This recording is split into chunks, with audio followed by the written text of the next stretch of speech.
Okay, Kiran, can you please stay a little bit closer to your microphone?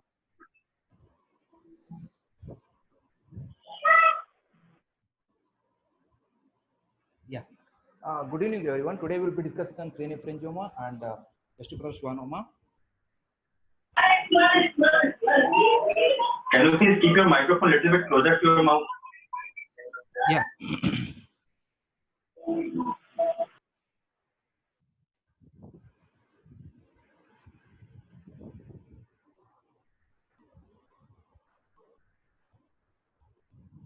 Yeah. Craniopharyngiomas, the synonyms of craniopharyngiomas are Rathke's pouch tumor, craniopharyngeal duct tumor, admantinoma, dysodontogenic epithelial tumor. The first description of craniopharyngioma was given by Zenker, and the term craniopharyngioma was coined by Cushing. These craniopharyngiomas are slow-going, growing extraaxial epithelial squamous, calcified cystic tumors. These are WHO grade 1 tumors. Craniopharyngiomas arises usually from the epithelial remnants of the Rathke's pouch and are typically found in the suprasellar region of the brain. They often have solid and cystic components, and the cystic components filled with lipoid and cholesterol laden called craniosoil fluid. Although appearing well encapsulated, craniopharyngiomas typically demonstrate invaginations into the adjacent brain. Yeah, craniopharyngiomas most frequently arise in the pituitary stalk and project into the hypothalamus. Coming to the epidemiology, the incidence of newly diagnosed craniopharyngioma ranges from 0.1 to 2 per 1 lakh population per year. There is no variance by gender or race. Distribution by age is usually bimodal, with peak incidence seen in children are aged around 5 to 14 years and in adults around 65 to 74 years. In children, craniopharyngiomas account for 5% of all CNS tumors and 50% of all suprasellar cellular tumors, paracellular tumors. They account for less than 5% of all CNS neoplasms of adults. Molecular biology, craniopharyngiomas are monoclonal in origin, and they show cytogenic abnormalities in chromosome number 2 and 12, and the mutations of beta-catenin gene have been identified in 70% of the admantinomatous craniopharyngiomas. Coming to pathophysiology, these are the main theories explained in craniopharyngioma. One is embryogenic theory, metaplastic theory, and defect in WNT signaling. Coming to embryogenetic theory, there is a transformation of embryonic soma cells along the path of the craniopharyngeal duct. This leads to admantinomatous type of craniopharyngioma. And metaplastic theory, there is metaplasia of adenoepiphyseal cells in the pituitary stalk or pituitary gland, the Rathke's pouch. This leads to squamous papillary type. And there will be defect in WNT signaling pathway reactivation. The beta-catenin gene mutations affecting the exon 3, suggesting the nuclear beta-catenin accumulation. These three are the main pathophysiology factors for craniopharyngioma. Coming to the appearance of the craniopharyngioma, on gross appearance, they are smooth, lobulated capsule, solid, calcified, and cystic machine-oil appearance or craniosoil appearance, which have been told earlier. This is the macroscopic appearance. Coming to microscopic appearance, I have told previously there are two types, mainly admantinomatous and papillary type. Admantinomatous is the most common type, and in this epithelial lesion with the peripheral palisading of basal squamous epithelium surrounding the loosely arranged epithelial cells, they are so-called stellate reticulum. Stellate reticulum present in the admantinomatous type of the craniopharyngioma. Coming to papillary type, this resembles the oropharyngeal mucosa composed of simple squamous epithelium, and the mixed type consists of around 15%. Coming to the differences between the admantinomatous and papillary type, admantinomatous is the most common, seen in younger age. They are commonly calcified, commonly cystic, and contains of a stellate reticulum and keratin nodules are more commonly seen. I repeat again, they are more common, younger age, calcified, cystic, stellate reticulum, and keratin nodules. Coming to papillary type, they are less common, older age, less calcification, usually solid, and they contains a loose fibrovascular tissue, which containing of squamous epithelial nest, and keratin nodules are usually not seen. Coming to clinical features, based on the mainly due to the mass effects, Neurologic symptoms due to the mass effect on the brain parenchyma and cognitive defects, visual pathway defects, visual disturbances, ventricular system involvement leading to headache, nausea, vomiting, hydrocephalus, and hypopituitary or endocrinological symptoms like growth failure in children and hypogonadism in adults. Three major clinical syndromes based on the location of the tumor. They divided into prechiasmal, retrochiasmal, and intracellular. Prechiasmal tumor mainly due to the compression of the optic apparatus, which leads to visual loss and optic atrophy, and retrochiasmal tumors, which causes third ventricular obstruction, leading to hydrocephalus with signs of increased ICT, increased intracranial pressure, and intracellular tumors due to the compression of the pituitary sac and hypothalamic region. This leads to endocrinopathies and headache.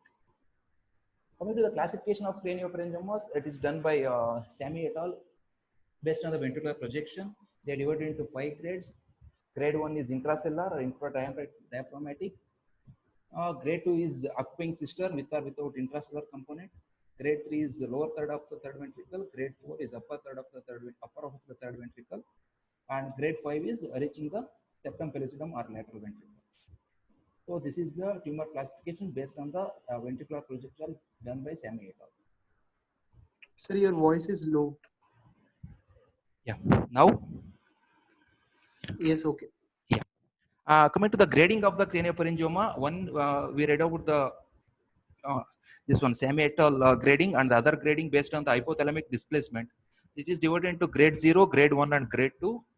Grade 0, there is no displacement or abatement of the hypothalamus. Grade 1 is just abating and displacing the hypothalamus, and grade 2 is involvement or infiltration into the hypothalamus based on imaging. Differential diagnosis of craniopharyngioma. These are differential diagnosis: Rathke's cleft cyst, suprasellar arachnoid cyst, hypothalamic or chiasmatic astrocytoma, pituitary adenoma, aneurysms, germinoma, or mixed germ cell tumors. Prognostic factors of craniopharyngioma done by Merchant et al. Published in 2013. It is divided into favorable and unfavorable. Favorable prognostic factors are lack of calcification and the extent of surgical resection. The unfavorable factors: younger age, more than 5 centimeter, hydrocephalus with need for CSF shunting. These are the unfavorable factors: younger age, more than 5 centimeter, hydrocephalus, and need for CSF shunting. So now coming to the imaging. Radiological finding, generally they are well encapsulated tumor with solid and cystic component. CT usually done to detect calcification, whereas MRI is the most important for the surgical approach, and it shows the relationship between tumor, vasculature, and optic apparatus. On imaging, we'll discuss separately how adenomatous looks on imaging and papillary type looks on imaging on CT. This is near CSF density, typically large and dominant, and the solid component they enhance on CT, and calcification seen around 90%. On CT they enhance, calcification seen.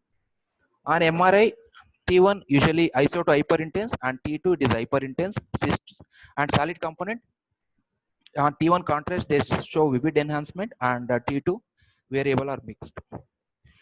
MR spectroscopy they show broad lipid spectrum. So this is the images of the CT. You can see the arrow mark here. They are usually enhancement, you can see. And this is the MRI, T1 with T1 and T1 with contrast.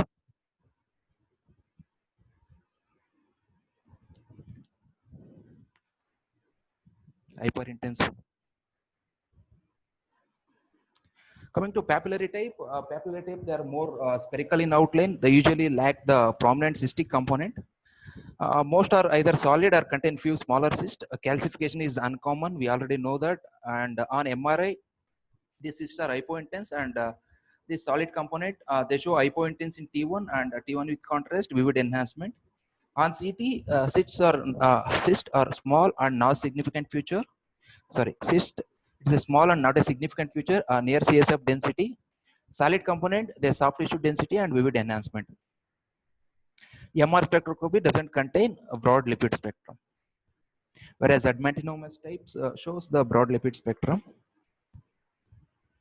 This is the CT of the papillary craniopharyngioma, MRI T1, T1 with contrast. You can see here. T2.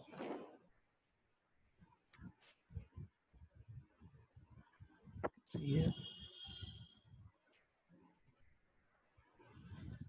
Coming to the management of the craniopharyngioma, before management, pre-treatment evaluation, pre-treatment constant CT and MRI, mainly for the surgical plan approach, and endocrine evaluation, baseline serum electrolytes, serum urine and osmolality, serum and urine osmolality, thyroid profile, cortisol levels, and GHLS and FSH levels, and complete neuro-ophthalmologic examination.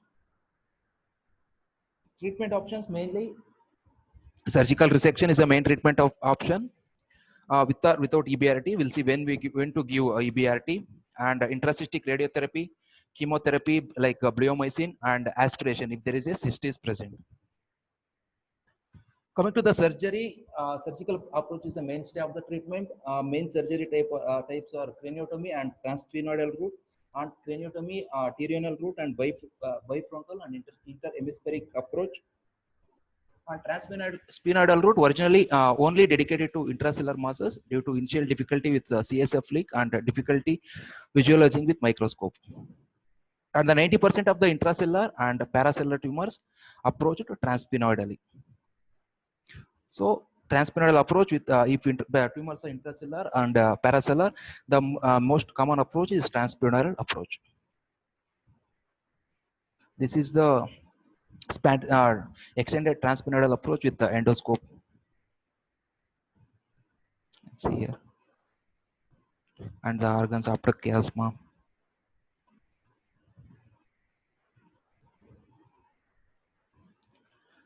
So surgery, we know there is complete resection and subtotal resection or biopsy. Complete resection, it is a potentially curative associated with local control and long-term survival in 70 to 90% of the patients, and rate of recurrence after surgery after complete resection is around 15 to 30%. The complications of the surgery: extensive resection associated with diabetes insipidus in 90% of the patients, and hypothalamic obesity in 50% of the patients. And the partial resection or subtotal resection, mainly done for symptom relief. Usually they progress in 70% within 3 years, and second surgery, higher surgical morbidity and lower quality of life with the partial resection.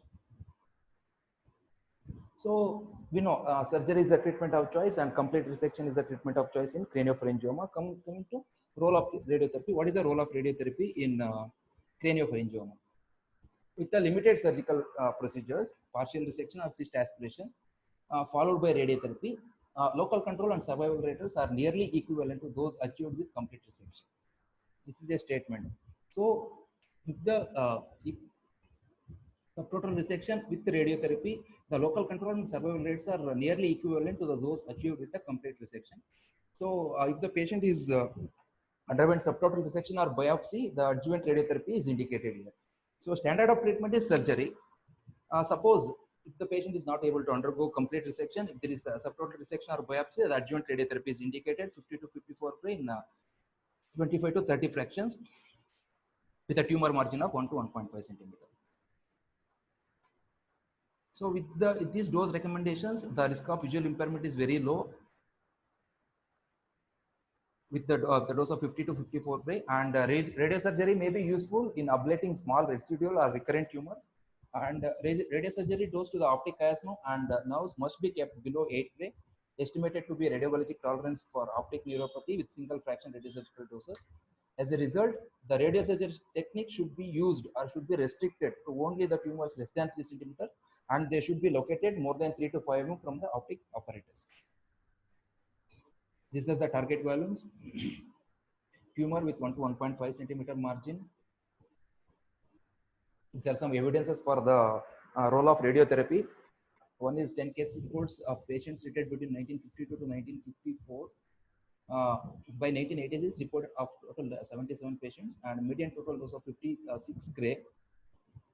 The progression-free survival at 10 years was 83%, and at 10 years it is 79%.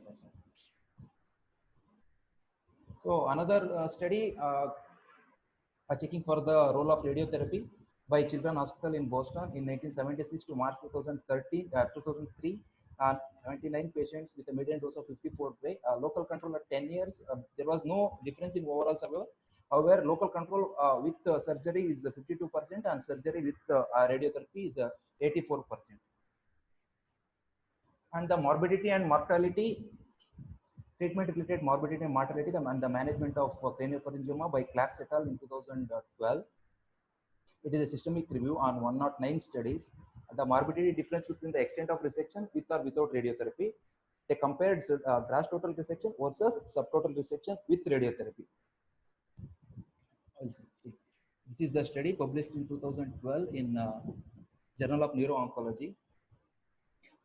I'll just read out the result. The gross total resection was associated with increased rates of new endocrine dysfunction. And the subtotal resection was not associated with increased rate of new neurological defects. Gross total was associated with the increased rates of diabetes insipidus compared with subtotal resection and radiotherapy.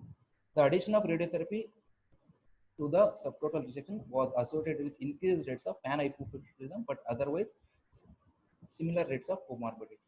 In conclusion, although subject to the limitations of literature review, this report suggests that GTR is associated with increased rate of endocrinopathies compared with subtotal resection with RT.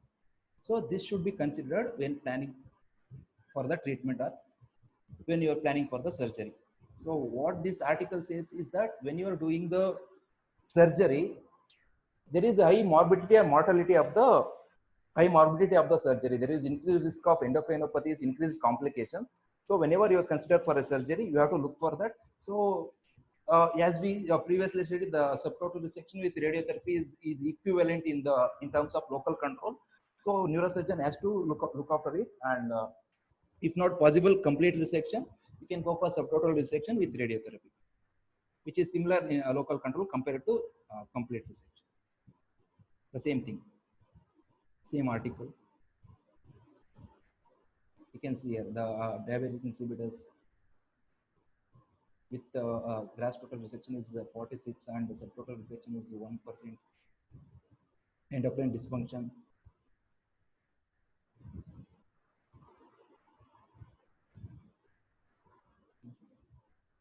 Endocrine dysfunction with STR is 39 and GTR is 112. So we know if complete resection is the treatment of choice for craniopharyngioma. However, by looking into the complications of the complete resection and the endocrinopathies, we can consider for subtotal resection with radiotherapy. Adjuvant radiotherapy should be the treatment for the craniophryngiomas. And coming to the other treatments we were discussing while outlining the treatments, the one is intracystic radiotherapy and bleomycin chemotherapy. The intracystic chemotherapy with phosphorus 32 or yttrium 90 mainly used to treat the residual or recurrent cyst formation, used in patients to delay the definitive treatment for young patients. This is, however, this is not used now, only for the academic purpose. And the bleomycin limited success, preoperative intralesional bleomycin may be effective at decreasing cyst size and fibrosing cyst wall associated with vasogenic edema. This is also not has been used, and due to the direct leakage of the direct leakage of the drug into the surrounding tissues during the installation procedure through the cyst wall. So these two only for academic importance. One is intracystic beta emitters and bleomycin chemotherapy. The complications, 90% of the patients will have at least one hormone deficiency, panhypopituitarism, hypothalamic dysfunction, and post-treatment hypothalamic dysfunction like obesity, sleep disorders, and diabetes insipidus. The post-treatment visual acuity highly depend on the pre-treatment status. Some patients might have improved vision, majority will remain the same. Even after the treatment, the visual acuity of the patients remains same, majority of the patients. Coming to the treatment overview of the craniopharyngioma, complete resection remains the goal of primary surgery. High percentage of recurrences if tumor not radically removed. We know around 50 to 30% of recurrences And maximum safe resection, if there is a complete resection, you can observe the patients. Local control is 80 to 100%. And if subtotal resection, adjuvant EBRT 54 gray. The local control is versus observation, local control is 30%. And consider differing RT for children less than 3 years. Treatment overview. I'll just skip this, ladies. It will be a little confusing. Yeah. The maximal safe resection is the treatment of choice. If it is subtotal resection, adjuvant RT should be the treatment of choice in craniopharyngioma. Dose is 54 gray. These are the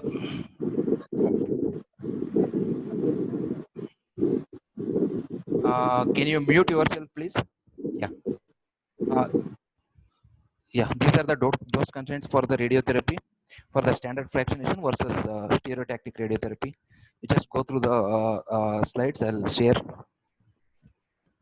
Yeah, the same thing. In conclusion, surgical resection is recommended when feasible. The use of post-operative radiotherapy, mainly in the subtotal resection, which reduces the risk of recurrence and improves survival in incomplete resected tumors.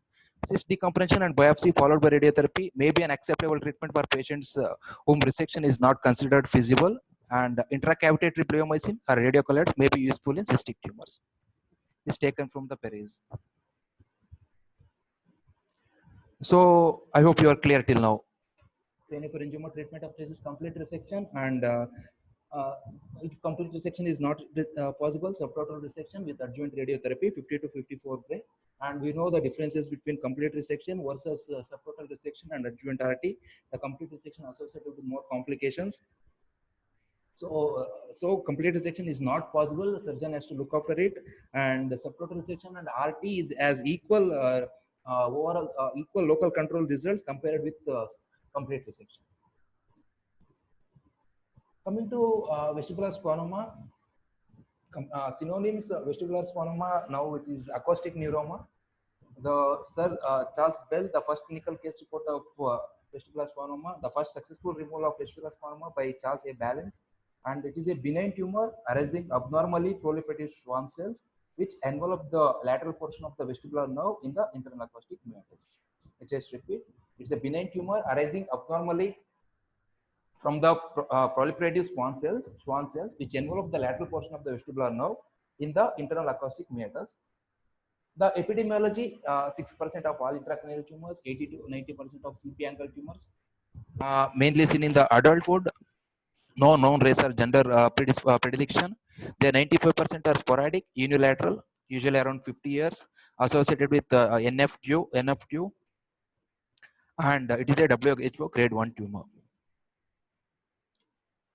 Pathology, it's a benign, well circumscribed and unencapsulated tumors. And in the over 90% of the cases, these tumors arise from the inferior division of the vestibular nerve. This is important. The site of the schwannoma, it is the inferior division of the vestibular nerve. And malignant degeneration is rare, and majority arise in the fundus of the internal acoustic meatus, internal auditory canal. Association with NF2. Sporadic cases of vestibular schwannoma, tumor occur unilaterally and faster growth, early age, and autosomal dominant associated with Merlin protein.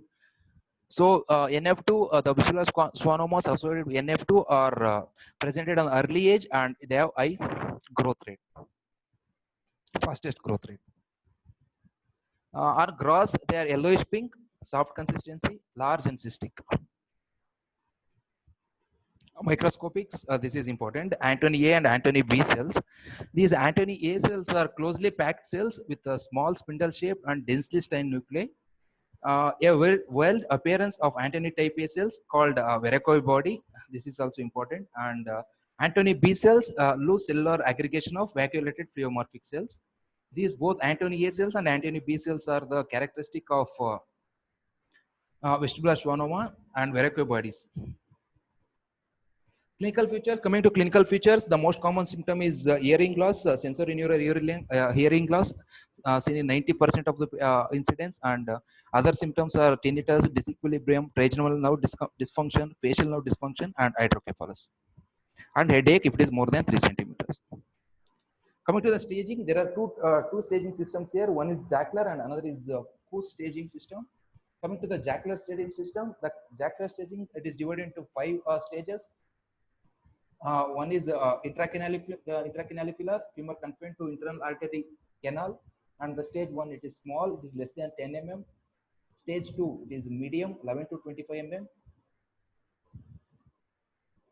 and stage 3 is 25 to 40 mm, and stage 4 is giant, more than 40 mm.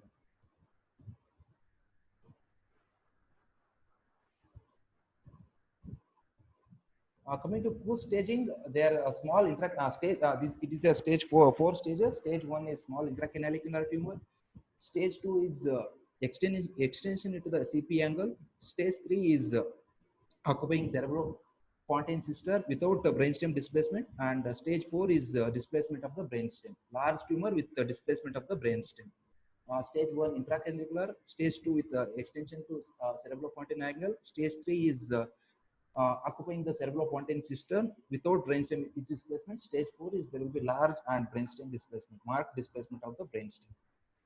Phases of the tumor growth, there are 4 phases: intracanalicular, cisternal, compressive, and hydrocephalic. Intracanalicular phase, symptoms like hearing loss and tinnitus, vertigo. Cisternal phase, worsening of the hearing and disequilibrium. Compressive, occasional occipital headache and involvement of the cranial nerve. 5. Hydrocephalic phase, fourth ventricle compressed and obstructed, headache, visual changes, and altered mental status.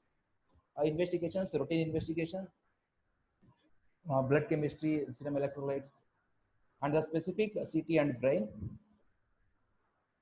And relevant, the important relevant clinical investigations are puriton audiometry and brainstem audiometry evocative response and audiological tests. Puriton audiometry, the most useful screening test. Selective loss of speech discrimination in excess for pure tone loss, in particularly suggestive of vestibular schwannoma, and BERA brainstem auditory evocative response typically demonstrate a slowing of conduction. Electromyography may detect a decrease in caloric response on the ipsilateral side. The audiological test, asymmetric unilateral sensory neural hearing loss, there will be tone decay and absent of the stapedial reflex. This is the image showing the high frequency sensory neural hearing loss. I don't know how to read this. I just copied from the textbook. Coming to the radiographic features, most vestibular schwannomas have an intracanalicular component. Solid cystic degeneration is seen.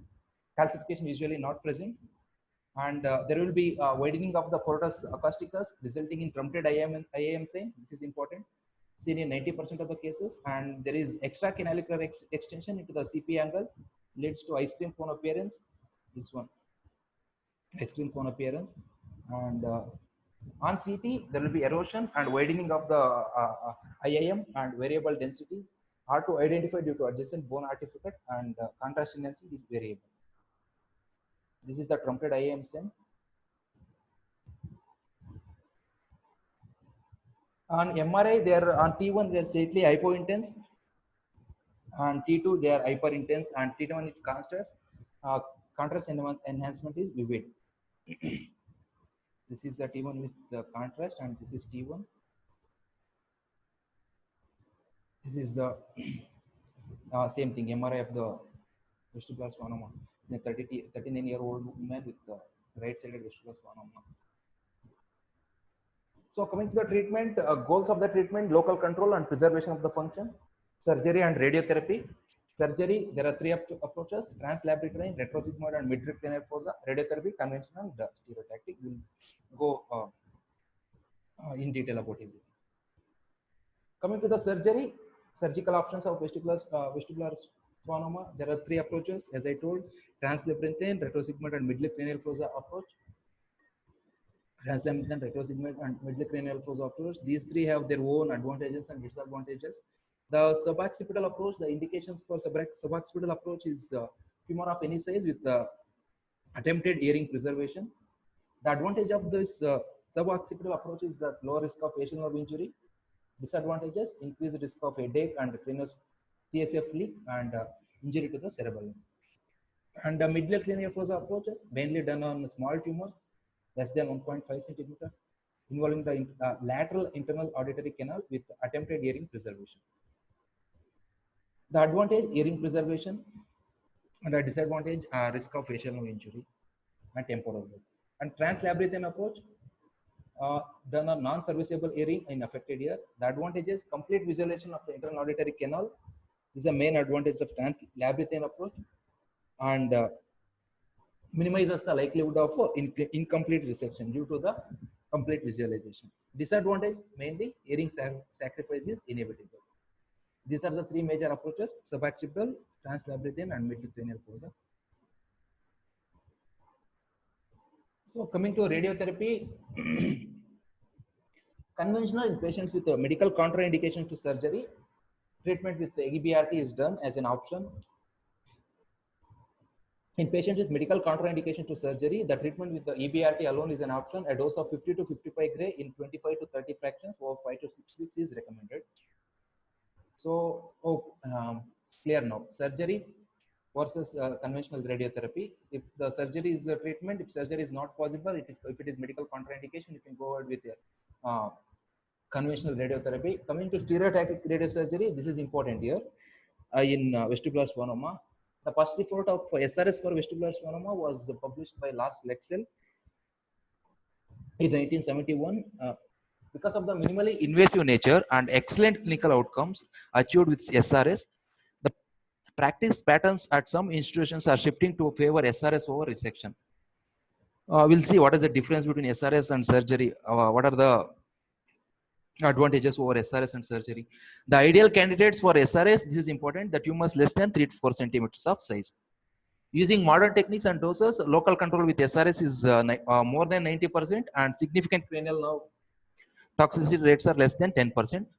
Several retrospective reports have compared outcomes of patients with surgery versus SRS, demonstrating both approaches achieve comparable local control rates, but SRS produces equivalent or superior functional outcomes.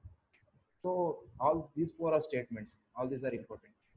So from this slide, what we can take here is one is better local control, other is tumors of less than 3 to 4 centimeter size. And the last lecture, this name is important. So these are some studies comparing SRS versus surgery and SRS versus fractionated stereotactic radiotherapy. We'll see, as of now, we'll see surgery versus SRS. Serviceable hearing preservation with SRS is 68%. With surgery, it is 0%. You can see here. So with the SRS, we can preserve hearing, and second is facial nerve toxicity. Again, facial nerve toxicity is lower in SRS compared to surgery. You can see here. Same. Hearing preservation is superior. Facial nerve toxicity is superior. In terms of facial nerve toxicity, is less facial nerve toxicity. SRS is less facial nerve toxicity.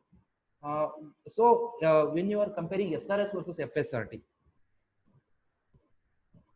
see even in SRS versus FSRT, SRS is superior, 33.3% of the hearing preservation. In all the studies, you can see the SRS has little superior hearing preservation over FSRT and surgery. Even facial nerve toxicity and trigeminal toxicity. That's what. Yeah, coming to FSRT, FSRT has been part of the treatment for vestibular schwannoma at selected institutions. Vestibular schwannomas are slow proliferating tumors with estimated alpha by beta value of 2.5 to 4. The hypothesized radiologic advantage of FSRT, therefore, is based on reducing late toxicities. This word is important, late toxicities.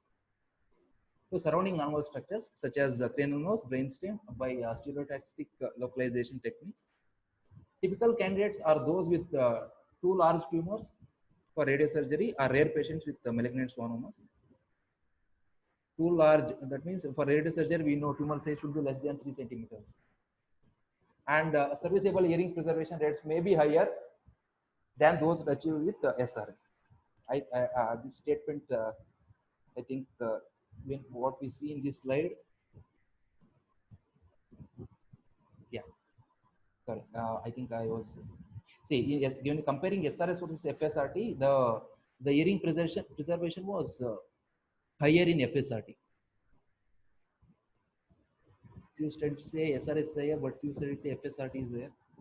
You can see here SRS 75%, FSRT is 61%, whereas some studies SRS 33% and FSR is 81%. And yeah, so hearing preservation is some studies say a little bit higher towards FSRT, fractionated radiotherapy. So typical candidates for FSRT are those with